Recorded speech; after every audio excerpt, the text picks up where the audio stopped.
Good morning बच्चों, कैसे हैं आप बच्चों। आज की इस क्लास में हम लोग अकाउंटिंग को आगे बढ़ाने वाले हैं और प्रीवियस नोट्स में जो हमने ग्लॉसरी सीखी थी, अकाउंटिंग वर्ड्स को सीखा था, उन अकाउंटिंग वर्ड्स से हम वन बाय वन एक एक ट्रांजैक्शन को पकड़ रहे हैं, उसको पिक्चराइज कर रहे हैं और पिक्चराइज करके उसकी अकाउंटिंग कैसी होगी इसको समझने की कोशिश कर रहे हैं। तो चलिए इसी कड़ी में क्लास को आगे बढ़ाते हैं।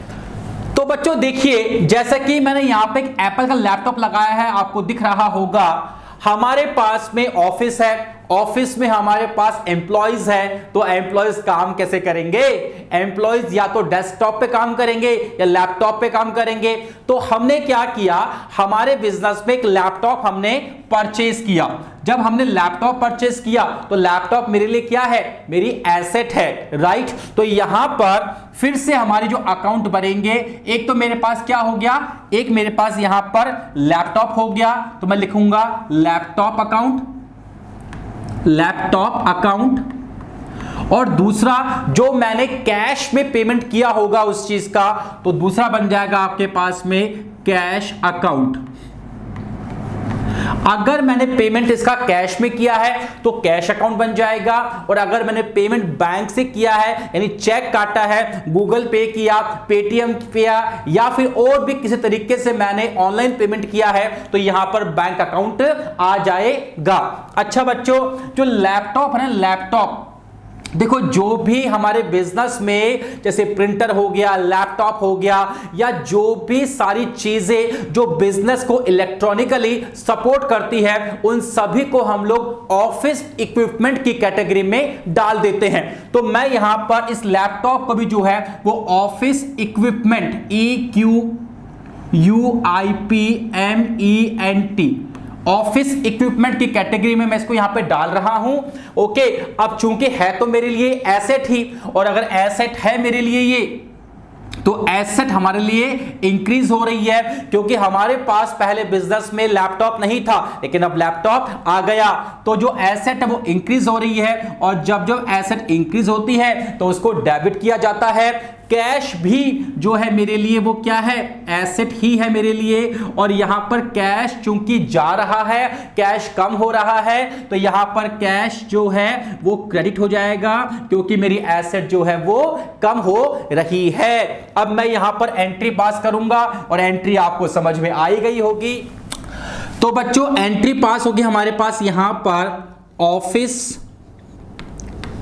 Equipment account debit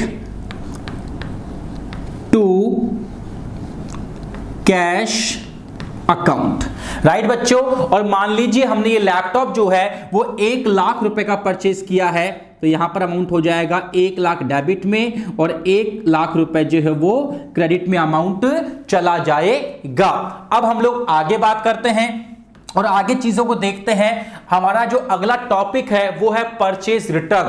purchase return का मतलब क्या हुआ वो आपको मैं समझा देता हूं कि मान लीजिए मैंने किसी सप्लायर से, मान लीजिए ये जो व्यक्ति आपको बोर्ड पर दिख रहा है, ही इज माई सप्लायर, मैं इससे माल परचेज करता हूं, ये मेरा क्या है? सप्लायर है मेरा। और मान लीजिए इसका नाम एक्स है, तो एक्स से हम लोग माल परचेज करते हैं।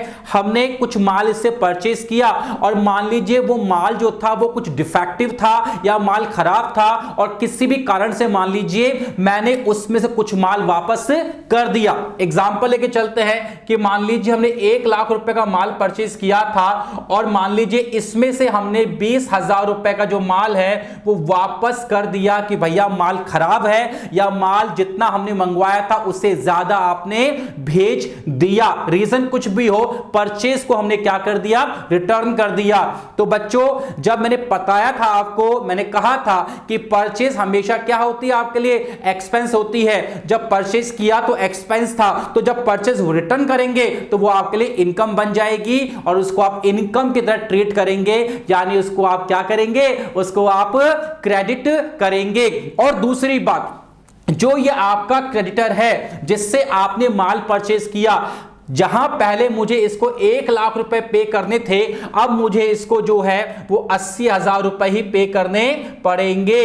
क्योंकि 20,000 रुपए जो था माल वो मैंने इसको वापस से कर दिया, तो मेरा क्रेडिटर जो है वो कम हो जाएगा, यानी मेरी लायबिलिटी क्या हो जाएगी, कम हो जाएगी। तो चलिए इसकी अकाउंटिंग हम लोग देखते हैं। यहां पर सबसे पहले हम लोग यहां पे बात करते हैं ट्रांजैक्शन की। तो यहां पर हमारे पास एक ट्रांजैक्शन होगा, उसे कहेंगे परचेज रिटर्न अकाउंट। ये बनेगा परचेज रिटर्न। और जो दूसरा है वो है हमारा क्रेडिटर का, जो मुझसे पैसा मांगता है उसका अकाउंट यहां पर आ जाएगा। नाम दे रखा है तो नाम आ जाएगा, नहीं तो आपको क्रेडिटर लिख देना है। तो नेचर क्या हुआ, परचेज रिटर्न क्या बन जाएगी, आपकी इनकम बन जाएगी। अभी आपको समझाया था जब परचेज करना आपके लिए एक्सपेंस है तो परचेज रिटर्न करना आपके लिए इनकम की तरह ट्रीट होगा। और जब भी आपकी इनकम जो है अगर वो इंक्रीज होती है तो उसको हमेशा क्या किया जाता है, डेबिट किया जाता है। और अगर हम क्रेडिटर की बात करें तो क्रेडिटर हमारे लिए क्या होती है, लायबिलिटी होती है। और लायबिलिटी यहां पर क्या हो रही है, कम हो रही है। और अगर कम हो रही है तो हम उसको क्या करते हैं, डेबिट करते हैं। रूल सिखाया था आईपीएल, जब भी बढ़ेगा क्रेडिट करना और जब भी कम होगा उसको डेबिट करना होगा। अब एंट्री आप लोगों के सामने है एंड आई बिलीव कि एंट्री आप इजीली कर सकते हो यहां पर। तो एंट्री पास होगी, creditor account debit to purchase return account.